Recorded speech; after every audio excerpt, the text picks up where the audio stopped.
First, we need to turn off all power sources. To make sure the pump is completely powered off, then unscrew the 4 screws on the controller.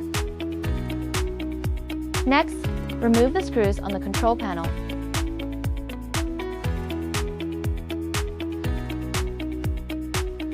Open the control box. Once that's done,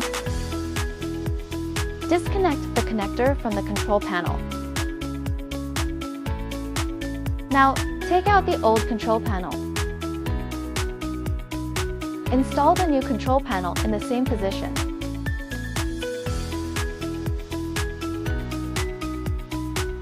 Reconnect the connector securely.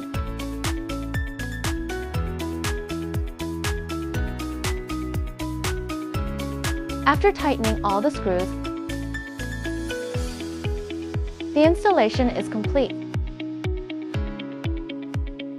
Finally, turn the power back on, and the pump is ready to use.